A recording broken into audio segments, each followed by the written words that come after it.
everybody, this is Soraya Tate. So right now this video is being filmed during the pandemic, and so everyone's home. A lot of us are home with our kids, and there's a lot of things that are unknown, and I feel like to bring it back to home and center and to a sense of a little bit of order and reason, I thought I would just get on here and share some just practical tips that have helped my family that I've been using actually for a long time, that might be useful for others, and also as a way to kind of share and collaborate together some things that have been helping you in your home, as I share things that have helped me. So I'd like to actually start a little series starting today. Make sure you subscribe because I'm not really sure when I'll put the videos out there, but I will. So if you subscribe, then at least you'll get notified if you're interested in kind of going on this journey with me. Today specifically, I want to talk about creating basically like a family economy for your home. And this is a great way to teach kids about money, how money works. There's tons of math involved, and it's real world. I feel like this system kind of parallels a lot of what happens in real life in a really simple way for children. So without further ado, let me show you what we do and what the kids have really loved in our home. Okay, first of all, I want to show you what we call mini money. And this started off as just like little printed money that has served us really well because it kind of puts the power in the child's hands. So we used to use just this printed money, but recently I felt really motivated and created our own little family currency, and it's still like labeled as mini money. So this is the mini money. It works really well because when a child completes whatever task, you can earn for mini money. In our home, we actually will give our kids money for just like everyday tasks, like put away the dishes, their schoolwork, their piano, that sort of thing. It's almost like a little tick in their chore chart, but we choose to give mini money because they're in charge of it. So we have what's called a family bank, and they can pull out of the family bank and put it into their own little bank. And so when they complete a task, they get a little mini money, and they're in charge of making sure that happens. And the beauty of it is that they have the option, if they choose, to pay somebody else to do their job.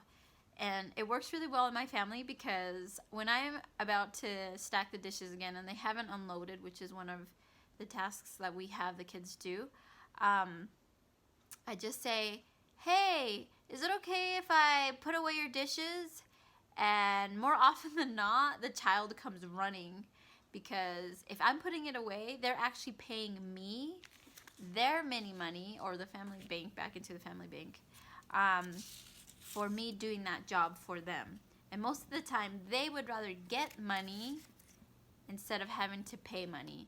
And I feel like that's a really important concept for kids, because really you don't have to do any of the things, right? You can always pay somebody else to do it, or you can live with the consequence of not doing it at all, which it's sometimes difficult in a family environment to have a lot of unfinished tasks. But if you want to still hold them accountable, you can do it for them, but then they're in charge of giving you kind of the currency for that. Now, the reason they're called mini monies is because the exchange rate that we implement for us, obviously you can make it whatever you want for you, is 10 mini monies equals $1. And so once they filled up 10, and then get $1 from the family bank. And so I also, let's see. Yeah, so this is an example of a family bank. This is a printable I recently created, but for a long time it was just an envelope. And we created like a little ledger. And that way the child, once he or she has 10 mini moneys, they have to go into the family bank and pull out $1 or however much they have accumulated. And then they have to write the date, -1, the reason, usually their name, so we can kind of keep track of where the money's going, and the balance. So just by having to fill that out, they get a very simple lesson in math and kind of the ins and outs of how money and tracking works. Yes, you can use an envelope, but I have created this printable here. All the printables that I'm talking about, you can purchase them bundled. I'm trying to offer them at a really low price so people feel like it's accessible to them, but obviously you don't have to. We didn't have this for a long time, but it's just nice to have it available for people. So the nice thing is that each child also gets one of these, and they can fill it out and color it however they like. And when they receive money, that also is accounted for, and they can put +1 and then reason, usually like jobs or whatever, and then they have a running balance of how much should be in their envelope. Another nice detail of the printable that you can also implement just on an envelope is that they can think about where they want their money to go.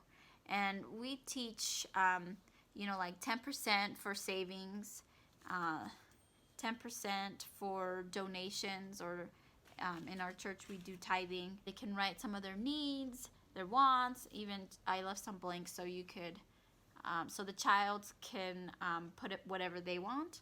And the nice thing about creating something like this is that anytime they're presented with something that they might want, sometimes when you go to the store, which I guess we don't go to the store right now very often with the children, but so if they're like at the store and they're calling out that they want something, then you can always refer to their own money all the time, so they have the power to get what they want, but also some deliberateness in how they're spending. In our home we do say, yeah, you can totally get that for Christmas or your birthday, or you can save up for it. So they have options. I think it's healthy to allow kids to want things and to help them believe that anything is available to them, right? Like, I feel like a lot of us grew up in, no, we can't afford that. No, we can't afford that. But I think that creates a lot of scarcity and difficulty in believing that you can get things. Like, no, it's completely available to you. Let me help you. Let me serve you on how to get that, right? What's nice too is that the printable also comes with little tabs, and they coordinate with the colors here and the goals here. If they have something that they want, they can put the money that they're saving for it here in that particular divider. So that's just a fun way you can organize kind of all the different priorities that they want for their money. I'll link the printables below. It's like pretty self-explanatory. Like, it'll come with your mini money, with your tabs. It's like 7 pages. Yeah, go ahead and take advantage of that if you feel like it resonates with you and it's something that you could try with your family. If you end up doing any parts of this, make sure that you comment below, because I'd love to hear how you're implementing some of these ideas, or if you have your own, or if you have even better ideas. I have to show you this. Okay, we have a dog, and her name is Alaska, and the children decided that she needs her own currency too. So now we have Alaska mini money, and you can tell how much influence she has in this home because she has her own currency. But anytime she does good things, then she gets mini monies. They even have a whole chart of, like, if she gets a certain amount of mini monies, then she will get certain treats and things. So yeah, just trying to keep it fun and motivating for the kids, and I'd love to hear what you come up with.